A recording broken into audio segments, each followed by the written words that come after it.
I've always been the type of person who values trust more than anything in a relationship. When I first met Donna, I thought I had found someone I could truly share that with.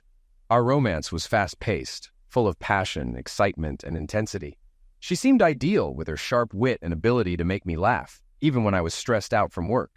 For years, I believed we had something unique, something unbreakable. But over time, small issues began to appear, things I dismissed as normal bumps in a long-term relationship. As the years passed, those small issues grew. I started noticing she was more secretive, often dodging my questions with vague responses. Her business trips seemed to stretch longer, and her absences became harder to ignore. I convinced myself I was just being paranoid, maybe overthinking it because of the distance. But there were brief, subtle moments when I felt something was seriously wrong. Then came the night in Oklahoma City, the night where everything began to fall apart. I was sitting at a bar with my friend Toby, celebrating a successful deal for our companies. We had just wrapped up negotiations, and we were both in high spirits. As I lifted my glass for a sip, a commotion from the other side of the room grabbed our attention. Toby turned to me, curious, and asked, "What's going on over there?" "No clue," I replied. When we looked over, we saw a young blonde woman sitting in a booth, surrounded by several large men. She was clearly tipsy, laughing loudly at something one of them said. We both noticed her outfit, a short skirt and a loose, sleeveless top. If it weren't for her long blonde hair and the rose tattoo on her shoulder, she could have easily been mistaken for my wife, Donna. But I knew it couldn't be Donna because she was away on one of her twice-monthly business trips. Her trips typically lasted between 3 and 5 days, and this time, she was in Houston for 4 days, working with the management of a factory there. Her company sells security equipment to various factories around the country, so she's often on the road. That's why I planned to meet Toby in Oklahoma City. I figured it was a good time to catch up while Donna was away, and it wouldn't interfere with my family life. As we watched, the blonde woman stood up and her whole group left the bar, walking right past us. She was holding hands with 2 men, one black, the other Hispanic. As they passed by, she looked directly at me, and I noticed her dark blue eyes. The group laughed as they headed for the door. "Are you okay, Bob?" Toby asked after the group had left. "By the way, I'm Bob Carson, head of product development at Riker Industries in Denver, Colorado. My task was to finalize a deal with Toby's company to produce a new line of air conditioning controls for energy-efficient smart homes. With all the focus on environmental concerns and sustainability, it would be a win-win for both our companies. Today's celebration was the result of those efforts." "Yeah," I said, "it's just..." That woman reminded me a lot of my wife, Donna. "Isn't she in Houston?" Toby asked. "Yes," I replied, "but something about that blonde really bothered me. I can't explain why." Just then, the waitress came over to our table. We ordered 2 more beers, but before she walked away, I stopped her. "Hey, what can you tell me about that blonde?" "Oh, her," she responded. "I've seen her here a bunch of times. There's always a group of men following her around." "You don't want to meet her, do you?" "No, just curious," I said. We finished our beers and called it a night. I promised to keep in touch with Toby, and then headed to my room. Once there, I tried calling Donna, but the call went straight to voicemail. This struck me as odd since she always kept her phone close. I tried calling her hotel in Houston, only to be told she had checked out earlier that morning. It wasn't out of the ordinary for Donna to handle 2 clients in one trip, but she always informed me when her plans changed. I texted her, "How are you doing?" "Everything's fine," she responded quickly. "I'm just tired." "Long day?" I asked. "Getting ready for bed." "Where are you?" "At the hotel," she answered. "Where else?" "Really? Where else?" I thought to myself. What the hell is going on? Donna wasn't the type to lie to me, or was she? "I'll be home Friday evening as planned. See you then. Love you," she added in a follow-up message. Reading between the lines, I recognized this as her way of saying, "Don't bother me." "I love you even more," I wrote back. The next day, I returned home feeling confused. If Donna wasn't at her hotel, then where had she been? Was she even in Houston, or had she gone somewhere else? I decided I'd talk to her about it when she got home. Friday came quickly, and Donna arrived just as she said she would. In fact, she got home before me, and her car was already in the garage. As I climbed the stairs, I heard the water running in the shower. I undressed and decided to join her. When I opened the shower door, she screamed. I moved closer, trying to hug her, but she pulled away. "What's wrong?" I asked. "I haven't seen you in days, and you're acting like I'm a stranger." You scared me half to pass away, she said. Please, just let me finish my shower and I'll be out in a few minutes, okay? I understood she wasn't in the mood to see me just then, so I shrugged and left. It's fine, I said. I just missed you and wanted to show you some affection. I left the bathroom, got dressed, and went downstairs to grab a beer and watch the news. About half an hour later, she came down wearing shorts and a t-shirt. I'm sorry I yelled, she said. I missed you too. It was a rough trip. I tried calling you on Wednesday, I said. Where were you? I was in my hotel room, she replied. Really? Then why did the hotel tell me you checked out early that morning? Sorry, I forgot to mention it. There was a leak in the bathroom and the floor was soaked. They didn't have another room for me, so I moved to a different hotel. I should have told you. I was worried, I said. I had good news to share with you too. Oh? What's that? She asked. Remember the company in Oklahoma City we were working with? I went there while you were in Houston, met with the financial director, and closed the deal. We stand to make a lot of money from it, and if all goes well, I'll get a big commission. We can even start thinking about kids. Wait, you were in Oklahoma City 2 days ago? She asked, sounding uneasy. Yes, I was. Why do you ask? You didn't mention you were going there. It was a last-minute decision, I explained. Toby was free, so I flew out, met with him, stayed the night, and came home. I thought you were in Houston, so I didn't think you'd miss me. I tried to call you, but I couldn't get through.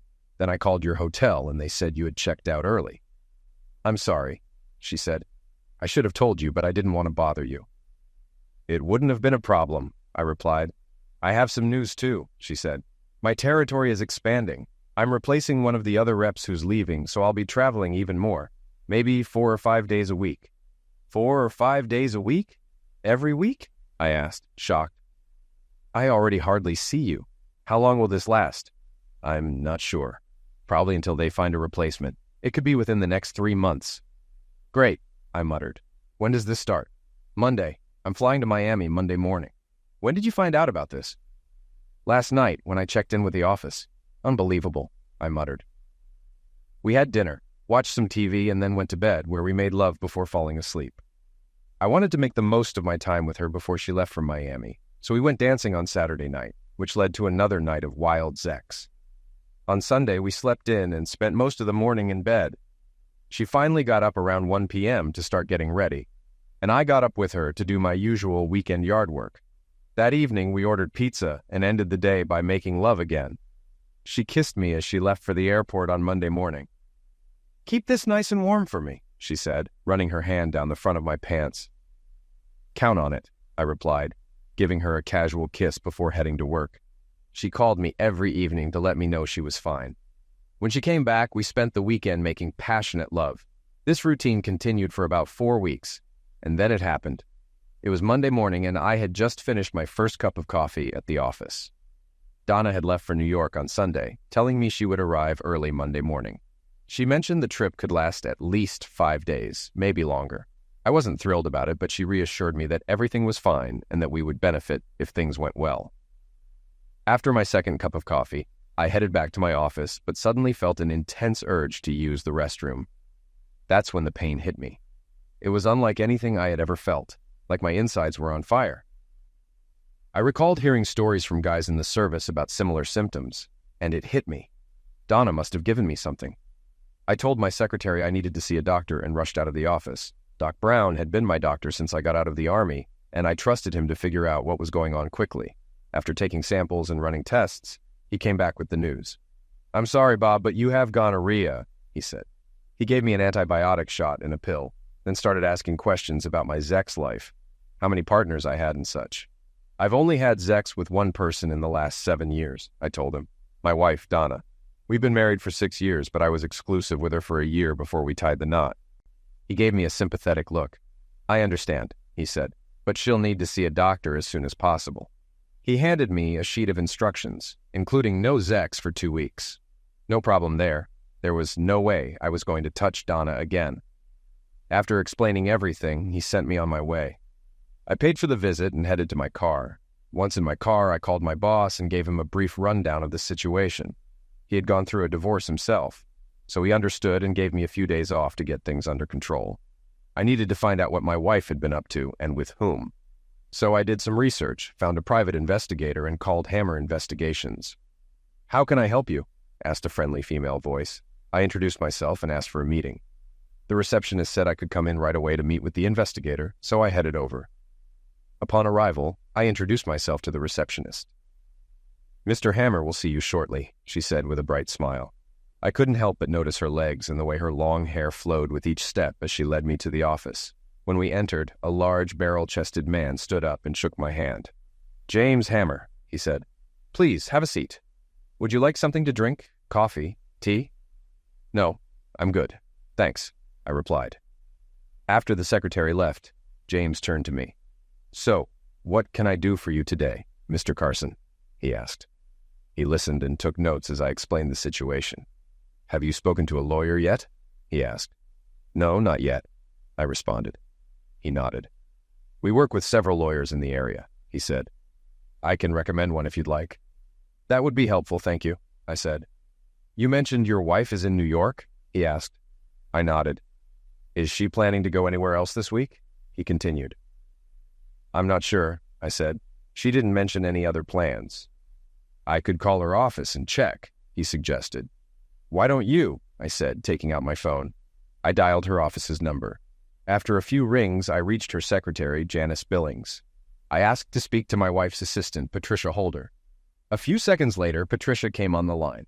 "Hi, Pat. This is Bob Carson.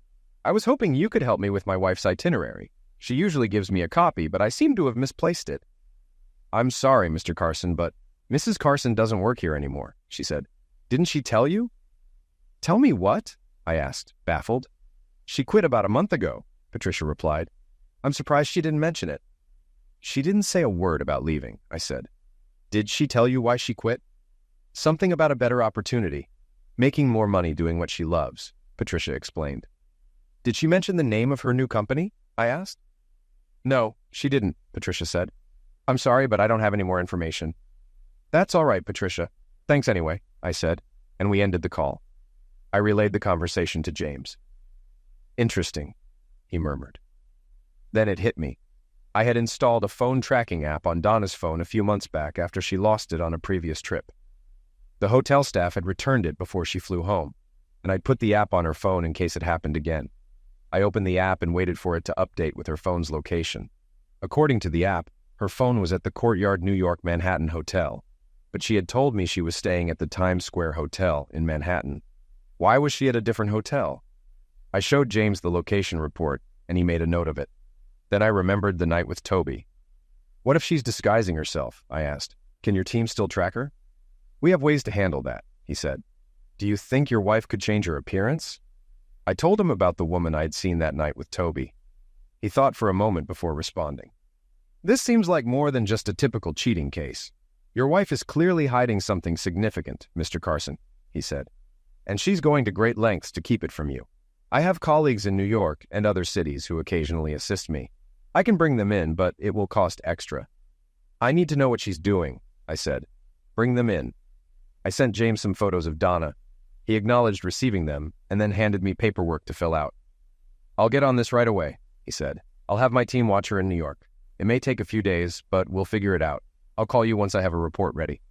He gave me a business card for Robin Hawkins, a lawyer. "She's the best lawyer around," James said. "When people see her coming, they cross the street. If you catch my drift." "I'll call her," I said, slipping the card into my pocket. With that, we wrapped up our meeting, shook hands, and I took the paperwork to the receptionist, leaving a hefty deposit. As I walked out of the office, I pulled out Robin's card and called her. She wasn't available, but I booked an appointment for 8 a.m. on Wednesday. Perfect. Afterward, I headed home. I considered calling or texting Donna, but decided against it. She usually called me after finishing work each day, so I figured I'd keep pretending I didn't know anything. However, I decided to go through her papers, which she kept locked in her desk drawer. I had a key, just as she had one to my desk. At one time, I wouldn't have invaded her privacy, but that was before she lied and broke my trust. I unlocked the drawer and found a thick folder of bank statements. They were from a bank we didn't use. Then I remembered she had a separate account when we got married. I thought she'd closed it when we opened a joint account, but apparently she hadn't. The most recent statement, dated just over 3 weeks ago, showed a balance of more than $500,000. "What the hell is this?" I muttered to myself. As I looked over the statements, I noticed some large deposits from a company called Stanton Enterprises. I had never heard of them before, so I made a note to investigate further. There were also withdrawals for expensive clothes, jewelry, wigs, hotel stays, and plane tickets. One of the tickets was a round trip from Houston to Oklahoma City, purchased just days before my meeting with Toby. Could the woman I saw at the bar have been Donna in disguise? Digging deeper, I discovered payments made to Planned Parenthood clinics. The first one dated about a year after we got married, the second a year and a half later, and the third a couple of years after that. I needed more answers, so I kept searching. I found a folder filled with receipts and statements from various doctors and clinics. The first document was from the doctor she had visited just before leaving on her current trip. It showed that she had been examined and treated for gonorrhea. On top of that, I found 3 receipts from different clinics for D&C procedures. I didn't need to dig deeper. I knew what they were for. Since we got married, Donna had undergone at least 3 feticides and never told me. She hadn't even mentioned being pregnant. It felt like a punch to the gut. But that wasn't all. I found a folder full of tax forms. About 3 years ago, Donna insisted we file separate tax returns, claiming her bonuses and commissions could push us into a higher tax bracket. We talked about it for a while, and I eventually gave in. Now, I realized why she really wanted separate forms. Her tax declaration showed she was making far more money than she had let on. There were also transfers from Stanton Enterprises, and the most recent one was for a large sum. But what was she getting paid for? The contents of another folder provided the answer. Inside, I found signed consent forms and a contract between Donna and Stanton Enterprises. I didn't fully understand the legal terms, but I could grasp the main point. Donna had agreed to appear in at least 5 full-length adult films every year for 5 years. The document was signed, notarized, and dated just over 3 years ago. Next to Donna's signature was the signature of Harold Stanton, President and CEO of Stanton Enterprises. I took the folders to the copier and made copies of everything, placing them in another folder I planned to take to the lawyer. I also scanned the most incriminating documents into a PDF and saved it on a flash drive. My plan was to email the files to James. After that, I returned everything to her drawer, closed it, and locked it. I felt like I had gathered more than enough evidence, but I needed context for everything. Had she been cheating on me throughout our entire marriage? And where was all this extra money coming from? Without access to her email or text messages, I was at a disadvantage. I sent the files to James via email and gave him a call to confirm. "Thanks, Bob," he said. "I'll add it to the investigation and see what I can uncover."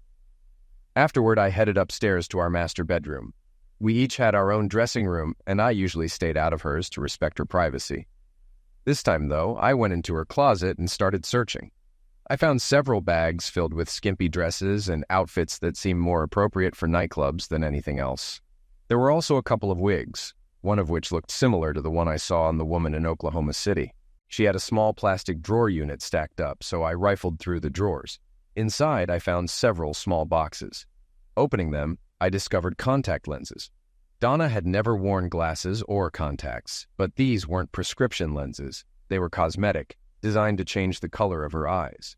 I also found a pamphlet that appeared to show temporary tattoos.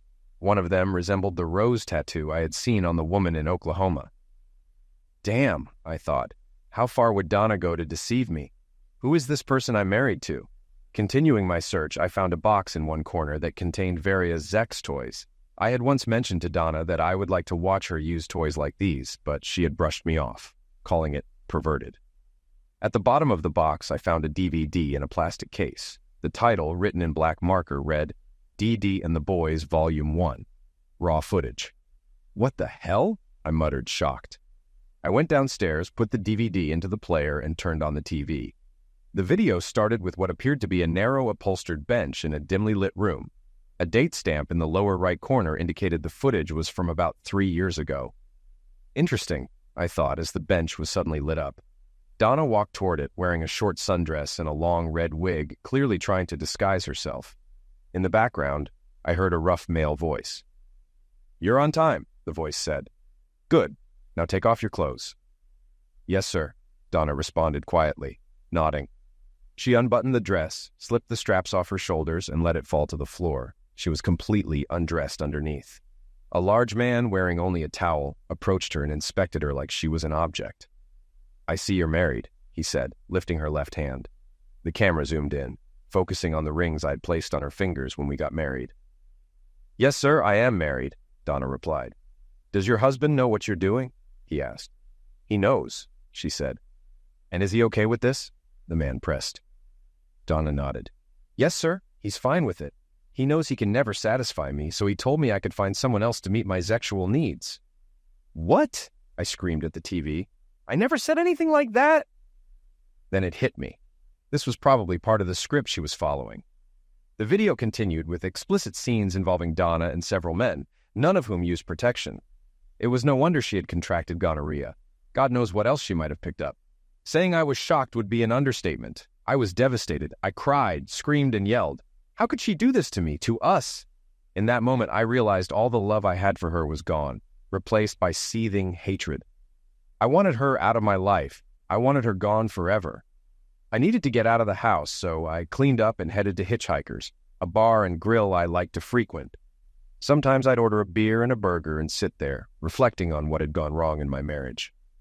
I kept going over everything, trying to understand what I could have done to make Donna act the way she did. I'd always treated her with kindness and respect. From the beginning, I showered her with love, often buying her flowers or cards just to remind her I loved her. I thought we had a fulfilling sex life. I was satisfied, and she always seemed content too. I never even considered cheating on her. Hurting her in that way was something I'd never do. So why is she doing this? I asked myself. I finished my burger and checked the time. It was 4 p.m. An idea struck me, and I called Robin Hawkins's office. After everything I'd uncovered, I knew I wouldn't have peace until I started the divorce process. I listened to the secretary's greeting and then made my request. "Well, let me check, Mr. Carson," she said after a brief pause. "It seems we've had a cancellation, and Miss Hawkins is available tomorrow at 8 a.m. Does that work for you?" "Absolutely," I replied. "Great. I'll reschedule your appointment now, and she'll see you first thing in the morning." "Thank you," I said, feeling a bit of relief. Shortly after the call, my phone rang. It was Donna. I thought about ignoring it, but decided to answer. "Yes," I said, my tone abrupt. Bob, it's me, Donna," she said, sounding taken aback. "Are you okay?" "Not really, Donna," I replied. "I've had a really bad day. How about you? Isn't it a bit early for you?" "Well, it's not too early," she said. "You know I'm in New York. I just wanted to check in and let you know I'll be out to dinner and then busy with clients this evening." "Thanks for the update," I said. "How's everything going on your end?" "Pretty well, actually," she said. "The deal we're working on should be a big boost to the company's bottom line." "That's good to hear," I told her. "Bob, are you sure you're okay?" she asked, her voice filled with concern. "You don't sound like yourself." "I'm just not feeling great right now," I said. It wasn't a complete lie. Thinking about her made my stomach turn. "I'm sorry. Is there anything I can do?" she asked. "No, there's nothing you can do," I replied. "I'll probably go to bed early. If I still feel bad tomorrow, I'll go see someone." "Well, take care of yourself," she said. "I want you in perfect health when I get back. You know I miss you." "Yes," I said. "I love you," she added, signaling the end of the conversation. "Me too," I replied before ending the call. I wondered if she noticed I hadn't said "I love you" back, but I realized I didn't care anymore whether she loved me or not. I finished my burger and headed home, where I lay on the couch and watched TV until I drifted off to sleep. The next morning, I woke up early, made some coffee, showered, got dressed, and gathered everything I needed for my meeting with Robin. I arrived a few minutes before 8 and was promptly ushered into her office. Robin stood up to greet me, shaking my hand. She looked about my age, with long, wavy dark hair. "Good morning, Mr. Carson," she said. "What can we do for you today?"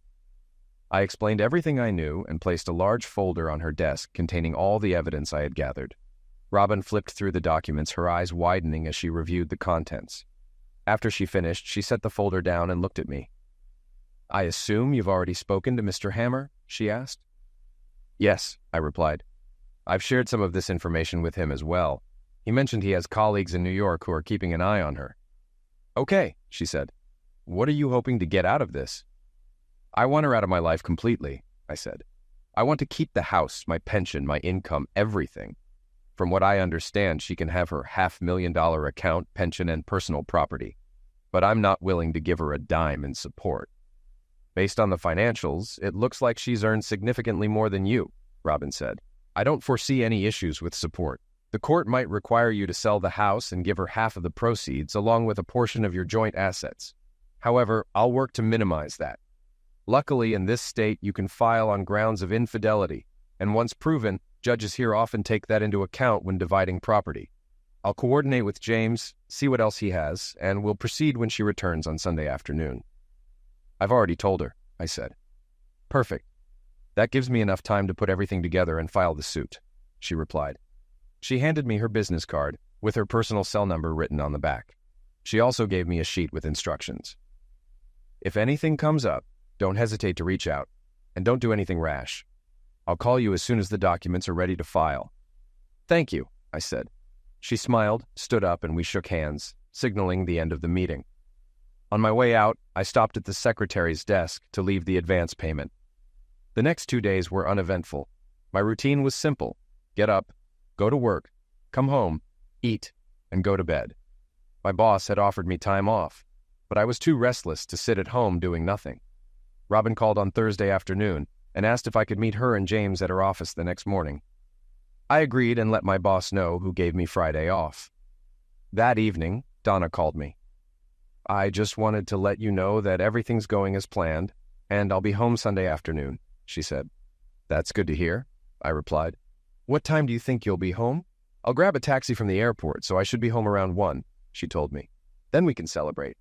Do you like the sound of that? She teased. Yes, of course, I said. Okay, honey, she continued. See you then. Hope you've been taking your vitamins. I plan to wear you out. I chuckled. Sounds tempting, I said. See you then. We ended the call, and I leaned back in my chair with a smirk. Oh yeah, someone's about to get screwed, I thought to myself. The next day, I arrived at Robin's office a few minutes before our scheduled meeting and was promptly shown into a conference room. I shook hands with James and Robin, and she introduced me to 2 large men in dark suits. Bob, this is Agent Smith, and this is Special Agent Jones, Robin said. They both work for the FBI. FBI? I asked, surprised. Why is the FBI involved? We'll get to that, Robin said. Let's sit down and talk. We all took our seats, and Robin pulled out the divorce papers. They were filed in court yesterday afternoon. I prepared them as you requested. You said your wife would be home tomorrow at 1 o'clock in the afternoon, right? Yes, that's correct, I confirmed.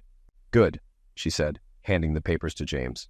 James will serve her with these. He's also a notary, so he can witness her signature, assuming she signs. I think she will once she realizes the situation she's in. James opened his briefcase, put the papers inside, and pulled out a thick folder along with a stack of DVDs, placing them on the table. What does all this mean? I asked, eyeing the pile. This is my final report, James said, handing me a photograph of a scruffy man with slicked back hair. Who is this? I asked. He looks like a real creep. James chuckled. That's Harold Stanton. And you're right, he makes creeps look harmless. He runs a national chain of strip clubs based in Richmond, Virginia. He's also deeply involved in the adult film industry. Quite the character. What does this have to do with my wife? I asked, growing impatient. Your wife has been working with him for years, James explained. She's been a part of his club, which revolves around group sex and adult entertainment. She's been featured in several of his films, and she's also been recruiting others. I sat in silence as the weight of James's words sank in. How did she manage to pull this off during her work trips? I eventually asked. She was cutting her trips short by a couple of days, James explained. She'd participate in Stanton's events, then take a day or two to clean up and come home like nothing happened. From what we've gathered, she figured that with a little time to recover, you wouldn't notice anything different. That lying witch, I muttered, mostly to myself. She went to great lengths to keep you in the dark, James continued. Disguises, wigs, colored contacts, the whole package. She knew you respected her privacy enough not to dig through her things, which allowed her to hide everything for years. I thought back to the wigs and contact lenses I had found in her closet and desk drawer. But James wasn't finished. About 3 years ago, Stanton decided to make more money from these events by filming them. Your wife agreed to be part of it and signed a contract to appear in 5 films a year. She's already made 15. He gestured to the stack of DVDs. These are some of the recordings. Stanton posted previews online, and they've been viewed hundreds of thousands of times. I was stunned. And that's not all, James continued. A month ago, Stanton hired your wife full-time. Besides performing, she's been recruiting and training others. She's become pretty well known in that world. I sat there trying to take it all in. So, what does the FBI have to do with this? Special Agent Jones finally spoke. Do you remember the Zex cult case from a few years ago, the one with the local actress? Yeah, I nodded. The leader got a massive prison sentence, right? Correct. 120 years, Jones said. We believe something similar is happening with Stanton. We're investigating a larger ring, and your wife is involved. We'll need to take her into custody when she returns, and we'd appreciate your cooperation. Of course, I said, still in shock. I'll do whatever I can to help. We spent the next hour going over the plan. Smith and Jones outlined what they needed from me, and I agreed to everything. After finalizing the strategy, we shook hands and parted ways. Sunday arrived, and just after 1 p.m, Donna walked through the door, carrying her bags. She smiled at me, but the smile quickly faded when she saw everything laid out on the kitchen table in front of me. Sit down, Donna, I said calmly. We need to talk. I really need to take a shower and clean up first, she said, glancing at her suitcase. It can wait. No, Donna, I said firmly. We need to talk now. She hesitated, then slowly walked over to the table and sat down in front of the evidence I had gathered. What does all of this mean? She asked, her voice trembling. I ignored her question. Tell me, Donna. It was you I saw in Oklahoma City when you said you were in Houston, wasn't it? Her shocked expression shifted, and suddenly, the woman in front of me felt like a stranger. Yes, it was me, she said calmly. I was surprised to see you there. I half expected you to do something. It's a good thing you didn't. Those guys would have stomped you. How did you recognize me? You can change your clothes or wear wigs, but I'd recognize your face anywhere, I said. She shrugged, then looked me in the eye. Were you ever going to tell me about the 3 feticides you had? I asked. There were 4, actually, she replied coldly. The first one was a few months before we got married. Were any of those kids mine? I asked, feeling sick. Maybe, she said indifferently. Maybe not. I've slept with a lot of men, including black and Latino guys. I didn't want to risk giving you a biracial child. Besides, I didn't want the burden of a kid. It was my choice. I nodded, absorbing her words. Yes, it's your choice. And it's also my choice. My choice never to touch you again. How long has this been going on? I know it's been at least 5 years. This started before we even got engaged, she said. At first, it was every couple of months. Then it became monthly. Eventually, I did it every time I was out of town. I arranged it myself at first, but once I met Harry Stanton, things changed. Why? I asked, struggling to understand. It's simple, she said without remorse. I love Zex, a lot. I like it when several men have me at once. Don't get me wrong. You're a great husband and lover, but you make love to me. They just screw me again and again. It wasn't about you, and it never changed how I felt about you. I loved you. I still do. You're an idiot, I said, feeling rage build. Do you think none of this hurt me? You gave me gonorrhea, you stupid witch. Did you tell them you had Zex with me, or did you lie about that too? For the first time, she looked down. I'm sorry. No, I didn't include you on my list. Well, that's great. No wonder I didn't get a warning. We continued to argue, each revelation more painful than the last. Finally, I'd had enough. I looked toward the front of the house and shouted, Okay, you can come out now. At that moment, the door to my home office opened, and 5 people walked out. Donna looked up startled. James stepped forward, holding a manila envelope. Donna Carson, he said, handing her the envelope. You've been served. I handed her a pen. If I were you, I'd sign this now so we can end this farce of a marriage. I won't sign, she hissed. I'll fight you every step of the way.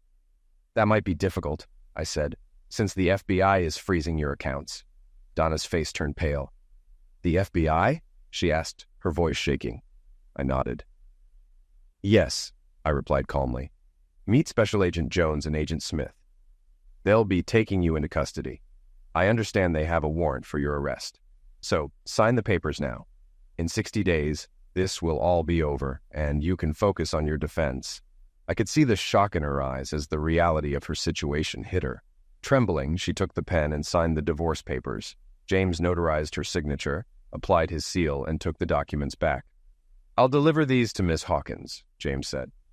Donna's parents, who had been waiting quietly in the background, stepped forward. Her mother was the first to speak.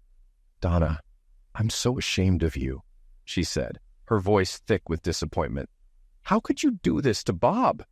Donna shot a glare at her mother, her voice sharp.